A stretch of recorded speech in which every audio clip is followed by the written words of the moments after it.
بسم اللہ الرحمن الرحیم۔ السلام علیکم ورحمۃ اللہ وبرکاتہ۔ ایک مرتبہ حضرت خواجہ معین الدین چشتی رحمۃ اللہ علیہ اجمیر میں قیام پذیر تھے۔ آپ رحمۃ اللہ علیہ کو قیام ہوتے ہوئے کچھ وقت گزرا تھا کہ ان کی کرامتوں سے لوگ اچھی طرح وابستہ ہو گئے اور کچھ لوگ آپ رحمۃ اللہ علیہ کو ماننے بھی لگے تھے۔ آپ رحمۃ اللہ علیہ راجستھان کے کسی جگہ سے گزر رہے تھے۔ اس دور میں کوئی سورج کی پوجا کیا کرتا تھا اور کچھ لوگ طرح طرح کی چیزوں کی پوجا کیا کرتے تھے۔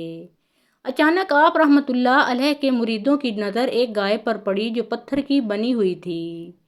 دیکھنے میں وہ بڑی خوبصورت تھی، لوگ اس کی پوجا کیا کرتے تھے۔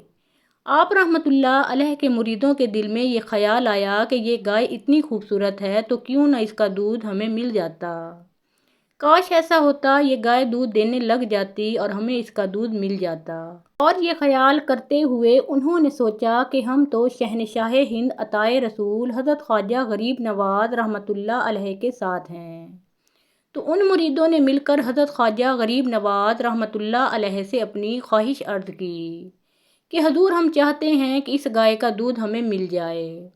حضرت خواجہ غریب نواز رحمۃ اللہ علیہ اپنے مریدوں کی یہ خواہش سن کر مسکرائے اور فرمایا، ٹھیک ہے چلو۔ جیسے ہی خواجہ غریب نواز رحمۃ اللہ علیہ اور ان کے مرید پتھر کی گائے کے پاس گئے تو اس گاؤں کے لوگ وہاں جمع ہو گئے اور کہنے لگے کہ آپ لوگ یہ کیا کر رہے ہیں؟ ہم ان کی پوجا کرتے ہیں، آپ لوگ دور ہٹ جائیے۔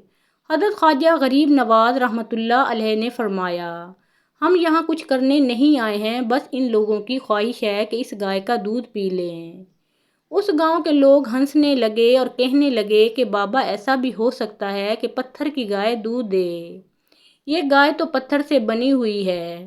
حضرت خواجہ غریب نواز رحمۃ اللہ علیہ مسکرانے لگے اور کہنے لگے، ہاں بالکل یہ گائے دودھ بھی دینے لگے گی اور یہ لوگ اس کو پئیں گے بھی۔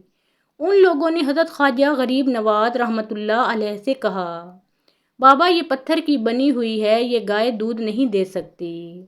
حضرت خواجہ غریب نواز رحمۃ اللہ علیہ نے فرمایا کہ جاؤ تم اپنے اپنے گھروں سے برتن لے کر آؤ تاکہ اس گائے کا دودھ لے جا سکو۔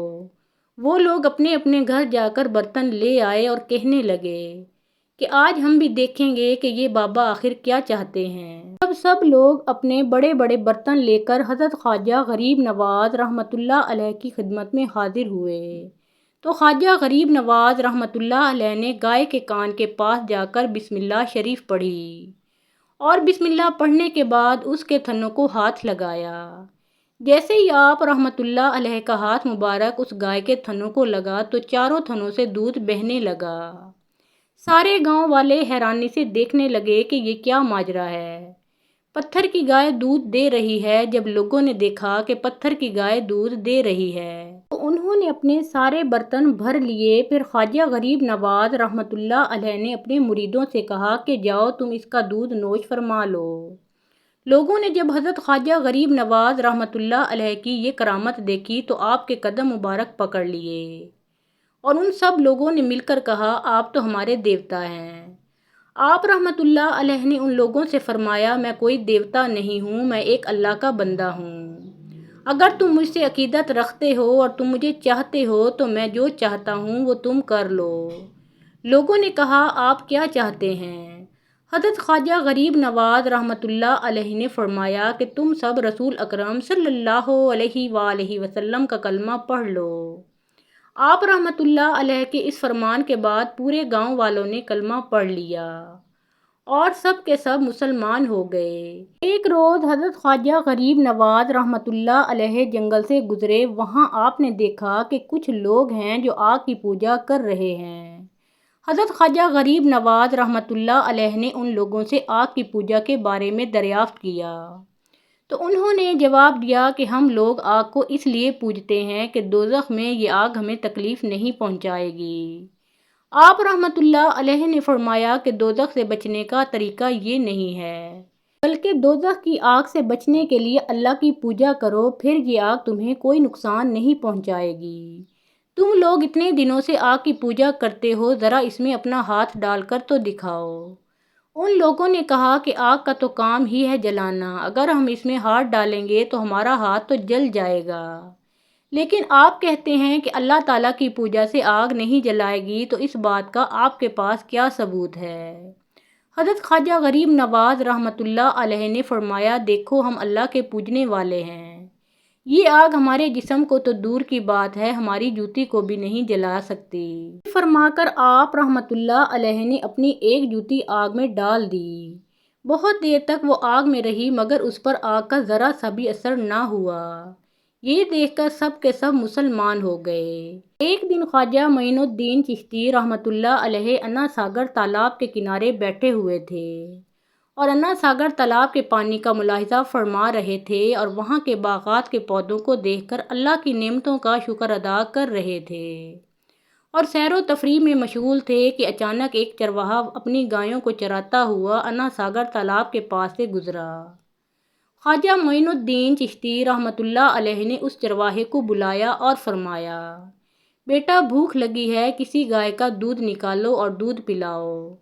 وہ چرواہا سمجھا کہ یہ بابا جی مجھ سے مذاق کر رہے ہیں، تو وہ چرواہا کہنے لگا کہ بابا جی یہ تمام جانور ابھی گایوں کے بچے ہیں، ان میں کوئی بھی اس قابل نہیں کہ میں اس کا دودھ نکال کر آپ کو پلاؤں۔ حضرت خواجہ معین الدین چشتی رحمۃ اللہ علیہ نے مسکراتے ہوئے ایک گائے کے بچھیا کی طرف اشارہ فرمایا اور کہا کہ بھائی میں تو اس بچھیا کا دودھ پیوں گا، جا اور اس بچھیا کا دودھ دوہ کر لا۔ وہ ہنسنے لگا اور کہنے لگا کہ بابا جی میں نے عرض کیا ہے کہ یہ تمام بچھیاں اس قابل نہیں کہ یہ دودھ دے سکیں۔ حضرت خواجہ معین الدین چشتی رحمۃ اللہ علیہ نے فرمایا، میاں تم جاؤ تو صحیح، جا کر برتن لے کر تھنوں پر ہاتھ پھیرو تو صحیح، اگر میرے اللہ نے چاہا تو یہی بچھیا جو ابھی دودھ کے قابل نہیں ہے اتنا دودھ دے گی کہ انشاءاللہ ہم دونوں دودھ سے سیراب ہو جائیں گے۔ جب اس چرواہے نے بار بار بابا جی کا اصرار سنا تو حیران ہو کر برتن لے کر اسی گائے کے بچے کے نیچے بابا جی کی تسلی کے لیے جا بیٹھا۔ جب وہ چرواہا اس گائے کے بچے کے نیچے بیٹھا تو تھن سوکھے ہوئے تھے، لیکن جب اس نے اس کے تھنوں کو ہاتھ لگایا تو اللہ کی قدرت سے اور خواجہ غریب نواز رحمۃ اللہ علیہ کی نظر پاک کی کرامت سے اس کے تھن دیکھتے ہی دیکھتے دودھ سے بھر گئے۔ اس نے دودھ نکالنا شروع کر دیا، ایک برتن دودھ سے بھرا، پھر دوسرا بھرا، پھر تیسرا بھرا، پھر چوتھا برتن دودھ سے بھرا۔ گویا پہلے دودھ کا نام و نشان نہیں تھا اور اب دودھ ختم ہی نہیں ہوتا۔ ادھر سے بچھیاں نے دودھ دینا شروع کر دیا اور ادھر سے حضرت خواجہ معین الدین چشتی رحمۃ اللہ علیہ نے دودھ تقسیم کرنا شروع کر دیا۔ لوگوں نے دودھ پیٹ بھر کر پینا شروع کر دیا۔ ایک نے پیا، دوسرے نے پیا، تیسرے نے پیا، حتیٰ کہ 40 آدمیوں نے پیٹ بھر کر اس نہ دودھ دینے والی بچھیا کا دودھ پیا، لیکن دودھ پھر بھی ختم نہ ہوا۔ سبحان اللہ! جب اس چرواہے نے حضرت خواجہ معین الدین چشتی رحمۃ اللہ علیہ کی یہ کرامت دیکھی تو کہنے لگا کہ بابا جی آپ کا نام کیا ہے اور آپ کون ہیں؟ آپ رحمۃ اللہ علیہ نے مسکراتے ہوئے فرمایا کہ میاں چرواہے میرا نام معین الدین ہے اور میں کملی والے آقا صلی اللہ علیہ وآلہ وسلم کا ادنا سا غلام ہوں۔ چرواہے نے جب یہ سنا تو فوراً قدموں میں گر گیا اور کلمہ پڑھ کر مسلمان ہو گیا۔ محترم ناظرین، پیارے آقا محمد مصطفیٰ صلی اللہ علیہ وآلہ وسلم کا پیارا نام ایک بار کامنٹ سیکشن میں ضرور لکھیں۔